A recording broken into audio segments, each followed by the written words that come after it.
Joseph YouTube, welcome to the Coffee Pod. My name is Chisha Zed. Drink the coffee, it'll make you feel better. Woman reveals shocking truth about what ended her last long-term relationship.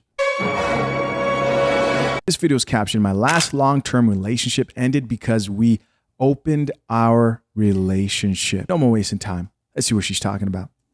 My last long-term relationship ended because we wanted to spice things up, and so we decided to open our relationship. Okay. We had been together for about 3 years at that point. We wanted to spice things up, or you wanted to spice things up?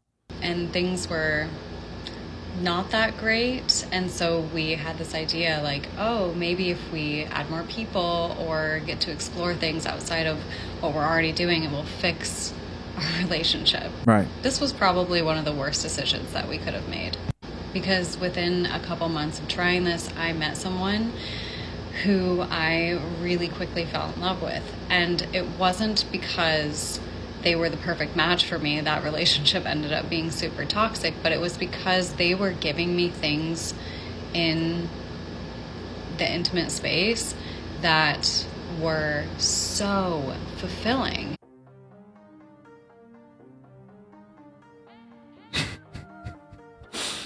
The way she said that man she met who was not her man was putting in some serious work.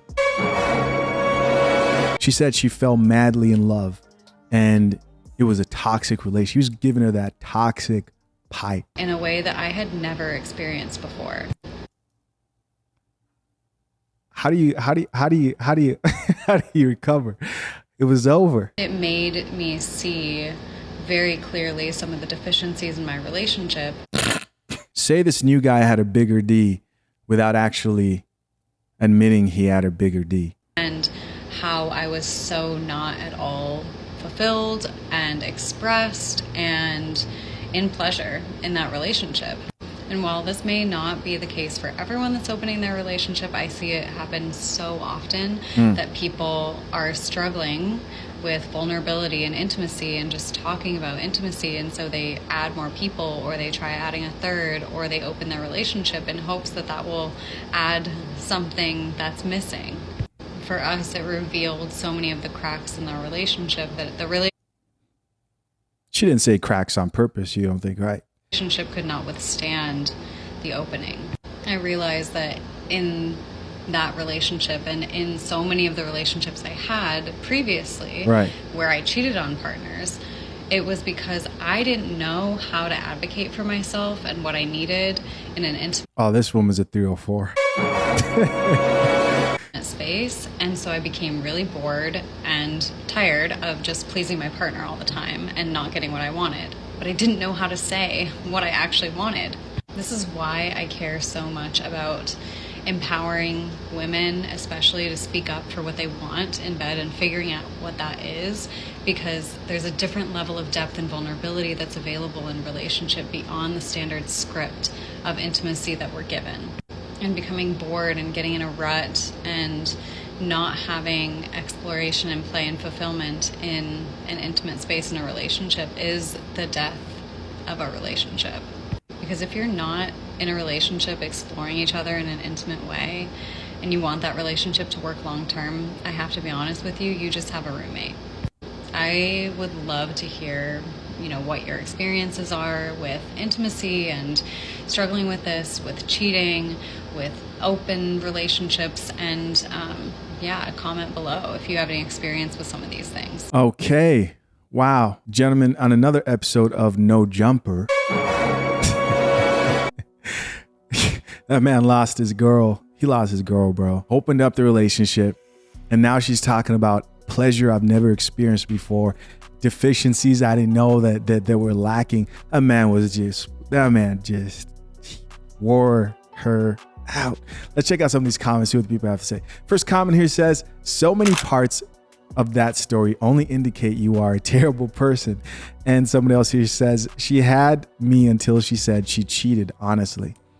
Of course, that woman thinks that. She was on her side until then. Here's another comment from another man that says, "Having an open relationship is like having a front row seat to the end." It happens so often. Another person chimed in and says, I've never heard a more elegant way of saying this guy was hung and hit the spot my main partner couldn't. Drink the coffee, it'll make you feel better. Drink the coffee will make you feel better. With the laughing emojis, she was unfulfilled, man. I was dead. Yeah, me too. That was some painful stuff to sit through and listen to. Another comment here says, sounds like it turned out okay for you. My ex-wife and I were approached several times and never did. She's still my ex-wife. Here's another comment that says, I opened up, well, hold on. If your ex-wife was approached several times, how do you know she never took those advances, right? How does she become your ex-wife? Here's another comment that says, I opened up my marriage. This is a woman, not realizing it was my way of disconnecting from an unhappy marriage. And the actual creator who made the video, the woman with the tats and everything, says, you're not alone in this. A lot of people use the opening as a way out or escape. What happened with your marriage? She asked. So they're about to talk about that. Do not ever go along with this. If your woman, in most cases, that's the person who's going to be opening this up, is suggesting this, just leave. It's over. It's over. Another comment here says, honestly, sounds like you leveled up. Well done. Look, they're congratulating her. Another comment says, there needs to be a one-on-one communication weekly to monthly on intimacy and other things within relationship. And the creator said, definitely this is something I do in my current relationship that's thriving. That guy better watch out. Another man chimed in and said, an alpha widow. And someone else responded back to him and said, no kidding. 304 is ruined now. Another comment here from another person says, the trick is I think there's a very small minority of people who are completely connected and fulfilled by their relationship, but still want poly. And somebody else here says, okay, so what did he do? With the question mark, asking for a friend.